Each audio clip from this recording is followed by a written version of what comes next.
you talk about Jeff Carson's versatility, but I mean, what an outing with the rain delay and everything unfolding. Just can you talk about his night?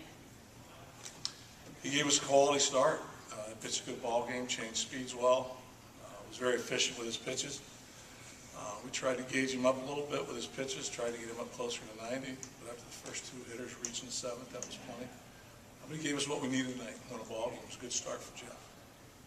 And granted, Hernandez had pitched a contact guy, but only 3 strikeouts is something that's headed in the right direction. Time will tell. Time will tell. We had some better at-bats. We had some good 2-strike at-bats. Situationally, we did a nice job, especially in the first inning. And then even to add runs on later always helps, and it's something we need to continue to do. Clint, how important is it to have McCutcheon in the middle of everything like he was tonight? It seemed like every inning he scored, he was a big part of it. Well, when he gets on base, he can make things happen up there. On three times a night, I think he scored 3 runs. Jose behind him was also on base 3 times. When you can get the guys, every team wants to get the guys at the top of the lineup on base for the guys they're hitting in the middle lineup. Andrew can make some things happen. There's no doubt about that. Is there any way? First inning, when he made the defensive play, or maybe in the second inning, he went and got the ball and didn't get it on his backhand. Did he beat it? Did he make the play because he made it with his legs as opposed to with his arm? Did you notice that? Well, yeah, I noticed it. I think one of the things he's continuing to work on as he evolves in the center fielder is what's the best route he can take on the ball that's hit. And that one he was able to take a direct route, field in front of him where he had momentum, more or less working back to make his throw rather than backhanding a ball, having to stop, plant, and making a more difficult throw. It's an excellent play. Any way to minimize what scoring first, especially multiple runs, can do for the psyche of a team and a starting pitcher?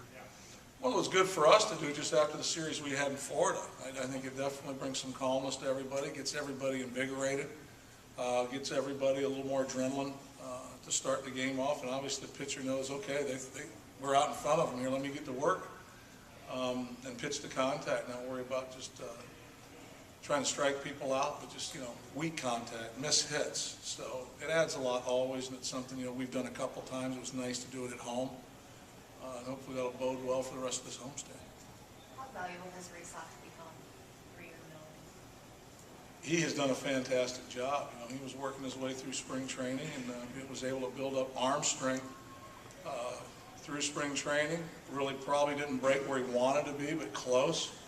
And then he picked it up real quick once the season started. He's been as efficient as you could want a guy out of your bullpen. And then, you're not expecting him always to come in and shut things down, but he's given up nothing here lately. And to come in that situation, we had a cushion. Nobody scratched him. You give him the left-hander. He was going to pitch to the big part of the ballpark. He did that and got a guy to hit a ball where we were defense. But the 2 strikeouts in front of that were very fresh. The velocity and the fastball's back. His ability to go glove side and arm side with his fastball is also added to that. Okay. Thanks, Clint. You're welcome.